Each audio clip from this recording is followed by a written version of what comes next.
Hey, what's going on, everybody? And happy Easter. It's a bright day today. This weather has been up and down. It's been cold one day and hot the next. Kevin, how's your Easter going so far, man? It's going great, man. It's been a long weekend. It's been a good weekend, family and Right. hoops. I always squeeze in the hoops, so You never got forget a lot about the to talk hoops. about. And you gotta talk about the food. Can't Gotta have some good food on Easter Sunday. All right, let's hop straight into Hogs basketball. Anthony Black signing a letter of intent this Wednesday. I remember when Nick Smith Jr. came down here to JJ's, and you were down here when he signed his letter of intent. He had family, friends, a lot of Hog fans. Whereas Anthony Black signing his letter of intent. Well, he's going to do it at a ceremony at his high school on Wednesday, the 20th. It's exactly 1 week later than the first day of the spring period, which was this past Wednesday. So a week later, it's a 5 week long period. So Arkansas is really getting him early on in the period to get him inked and official. Right. And that will wrap up Arkansas's #2 ranked class nationally with 3 5 stars. It'll be official at that point because we know Nick Smith Jr., as you mentioned, plus Jordan Walsh, the other 2 5 stars, signed in the early period, which was a week long signing period back in November. And then you've got, of course, Darian Ford, Joseph Pinion, Barry Dunning Jr., all from the same class, all ESPN rated in the top 100. So 5 of the 6 got their signings done early. Now Anthony Black, who committed to Arkansas just weeks ago, or if you remember during the McDonald's All-American game event, it was the day before the actual All-Star game was played. Right. Now he officially becomes a Razorback. And it's not just about the rankings. I think when I look at this class, CJ, I think there's more to it. And we're going to talk about Nick Smith showing us even more this weekend. But I think when you look at this group collectively, a lot of backcourt pieces, a lot of versatility in the 6'6", 6'7" range, like Eric Musselman likes to defend multiple positions on the perimeter. I think Jordan Walsh is going to be able to play a small ball 4. Yeah. And you look at Nick Smith and Anthony Black, so creative, great court awareness between the two of them. And then you can't sleep on Joseph Pinion or Darian Ford, guys who bring really special things to the floor. When you look at Ford and his strength, I think from a strength standpoint, he's going to be college ready. Tough kid. And Joseph Pinion, his shooting range, and he's a different kind of shooter than Arkansas's had from 3 because he can rise up and stay square and really get shots off from 25, 26 feet effectively and efficiently. So I think when you look collectively at this group, everybody brings a little something different. But I see why this is the #2 ranked recruiting class in the country to pair with what some think is the #1 portal class with 4, 6'9" plus guys that we've already talked about. Big guys in the portal, but that recruiting class is pretty big. We talk about Nick Smith Jr. He's been pretty busy these last couple of weeks. Had the McDonald's All American game, played in the USA game. Now this week he played in the Jordan Brand Classic game. Had 27 points. Was the Jordan Brand Classic MVP. What did you see from Nick Smith Jr.? That guy, he's just been on a tear these last couple of weeks. Well, it's not just what I see, but it's what you hear about and what we didn't see. The All-Star games are great. Nick Smith Jr. saved his best for last. You said it, 27 points, 4 assists, 3 rebounds, 5 of 7 from 3, made all 8 of his free throw attempts, and he shot over 50% overall field goals. Ooh. But when you watch him and then you hear about the practices, the 5-on-5s Yeah. leading up to the games, that's where the NBA scouts or gurus who do the mock drafts, different folks who are really, you Right. know, dialed in to the national basketball scene, they continue to say what they see from Nick Smith Jr. is a top 2, top 3, for sure top 5 guy. So when you look at Yeah. the rankings, top 5, it makes sense because he continues to back it up. But when we start talking about a year down the line in the draft, that's where these conversations. When I talk to a scout, one NBA scout has told me repeatedly that there are things he likes about Nick Smith that even most people don't consider, like he's so good on the ball Yeah. as a scorer and a distributor. But he makes some great, he's knocked down catch and shoot 3 opportunities. That means you can play him off the ball and he knows what to do with it. He doesn't hesitate.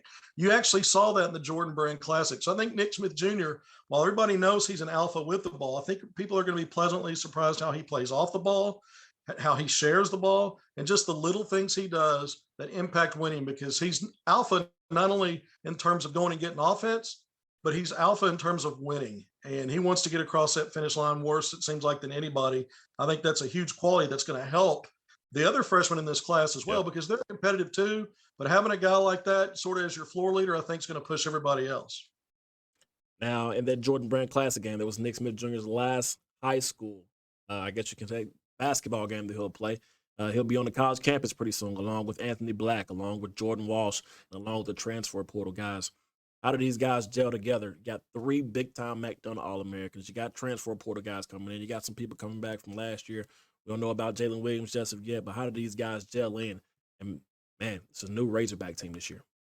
Yeah, you've never really seen, Eric Musselman plays a really tight 6, 7-man rotation, Right. and you've got a 6-player high school class. So I'm not saying all 6 guys are going to get on the floor with big roles this next season, but I think you'll see half of that group, which is a big step for Musselman to even do that. I mean, it took him a while 2 years ago with that freshman class. It was Moses Moody from day one, and then kind of mid-season, a little later, Jaylin Williams and Devo Davis emerged. So I think he's going to have to send out, my guess is at least 2 5-stars, probably maybe all 3 in the starting lineup out of the gate. So we're going to keep an eye on that. Devo Davis, we'll see what happens with Jaylin Williams, whether he comes back or stays in the draft. But I think if you look, some of these guys project as one and dones. Other guys may not get on the court right away. So I'm not sure all 6 are going to play a lot together this next season, but I think the combination of what they bring to the table, when I was talking about it before, some of their strengths and what they do, I think there's a lot of complementary skill sets there. So I think it's a good job recruiting. If you were envisioning all these guys on the floor at the same time, I don't know if that's realistic, but if it does play out that way, I think they can play together. Now, speaking of that, the class of 23, the recruiting class, what about that class coming in? You talked about the 22 class. What about the class coming after Nick Smith Jr., after Anthony Black, after Jordan Walsh?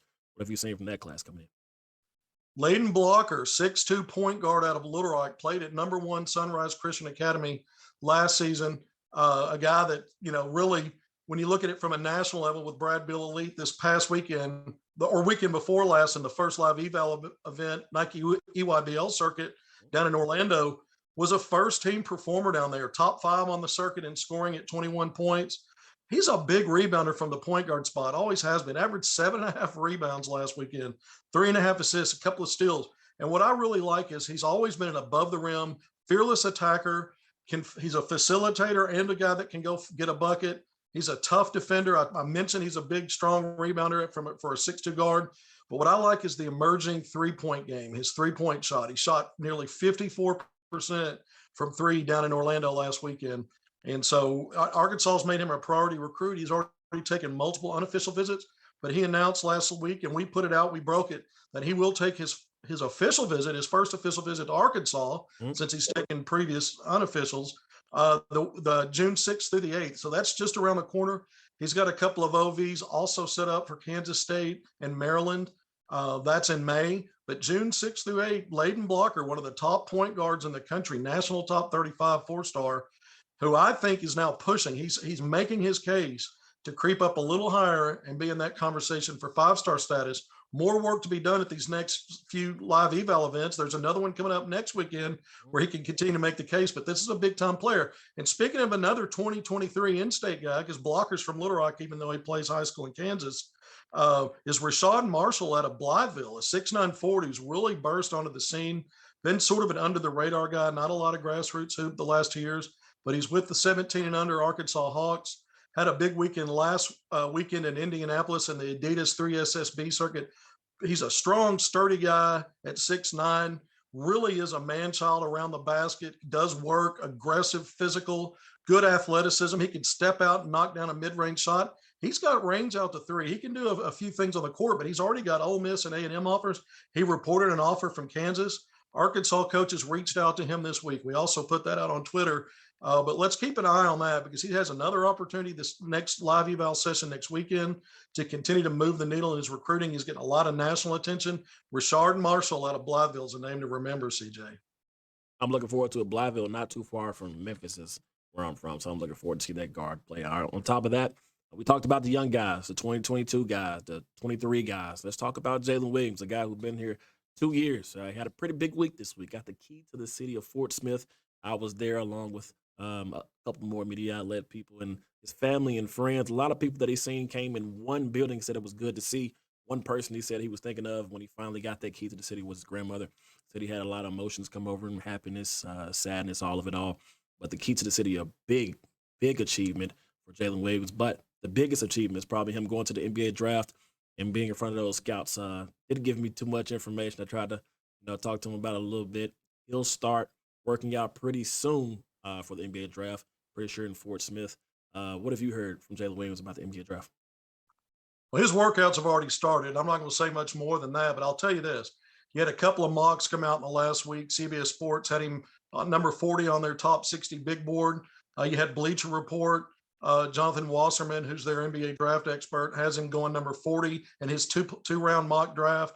So an NBA scout that I've talked to a couple of times really likes Jaylin, gave his draft value around slot number 32, 33. So if you're looking at number 40 or 32 or 33 or somewhere in that range, you're talking about early second round, and you're talking about where most of those players these days get guaranteed money for at least 2 years, sometimes 3.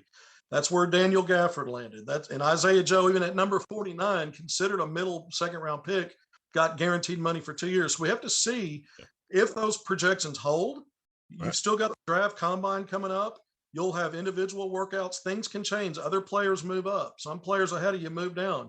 We don't know yet where Jaylin Williams is going to really, once he goes through the entire process, he's got till June 1st to withdraw if he wants to come back to school. But right now, just kind of piecing things together, it's looking like he may be someone that can go early second round, mid second round. And if you can get good guaranteed money and you like the fit with the team, a lot of that stuff's worked out behind the scenes before the draft, then maybe he goes. I'm not saying that he's going to go. I'm not saying he should go, but I'm saying right now we just need to pay attention to what happens with that combine, with some of the workouts he'll do with teams, and how things develop with other players too, because there can be a lot of shifting and jostling.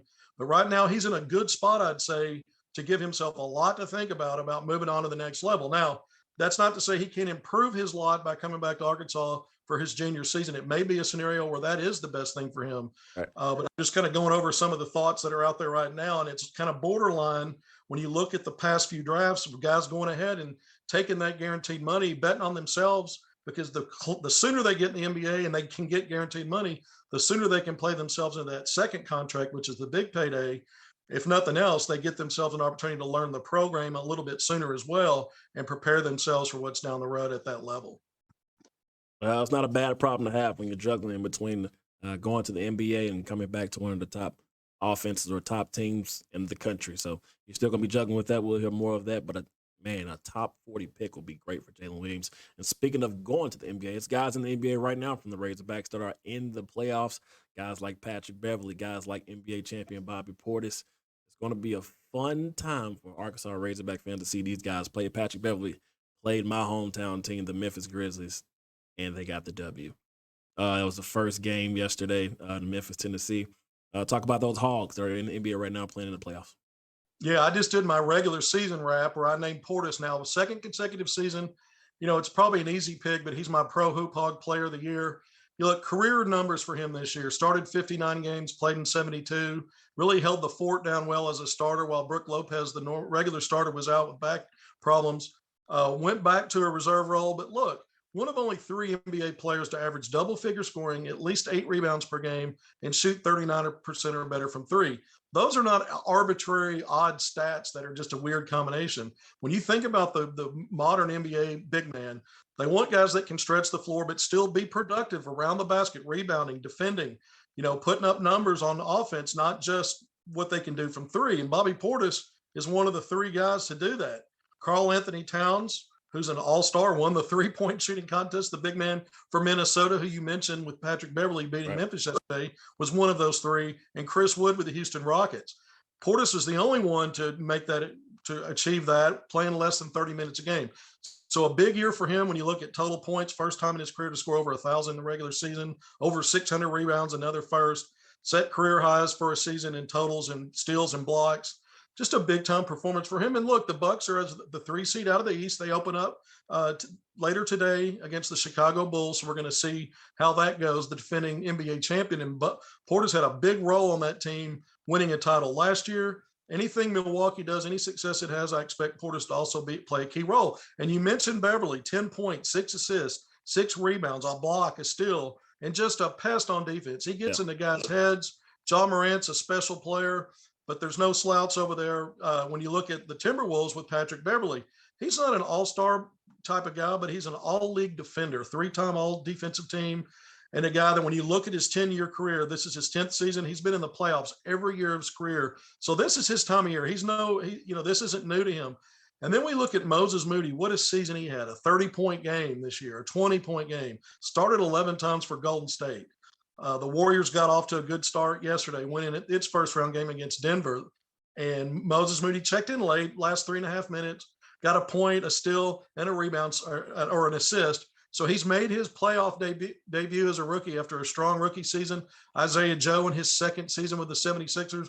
They're the 4 seed in the Eastern Conference, got off to a good start with a win over a tough Toronto team. Yeah. Also on Saturday, Isaiah checked in at the late stages of that game as well. So you've got 4 Pro Hogs that are now in the playoffs. Daniel Gafford's team made it last year to the playoffs, didn't make it this year. Daniel did some good things in his third NBA season. Joe Johnson had a cup of coffee when you look back at the Boston Celtics, bringing him in on a 10th track, hit a bucket in his only appearance, got one of a few players to play at 40. But you look at all the Pro Hogs, Mason Jones played well in the last 2 games for the Lakers on that 2-way contract in the regular season. Lakers didn't make the playoffs, but he showed some good things in his 4 total games. So you look at the Pro Hogs, CJ, and it was a really big year in terms of how many Hogs are in the NBA and guys individually doing well for themselves. Now I like watching Patrick Beverly play. He played against the Grizzlies yesterday. That's my hometown team. So he made me upset with him being a pest yesterday on defense, and also the Grizzlies lost. But Patrick Beverly, man, he got a game up on the Grizzlies. They go back to Minnesota after the next game in Tennessee. It's going to be a good one. Now, me and Courtney are going to go touch on those Pro Hogs later on in the Picture Nation report. We'll see you guys after the break.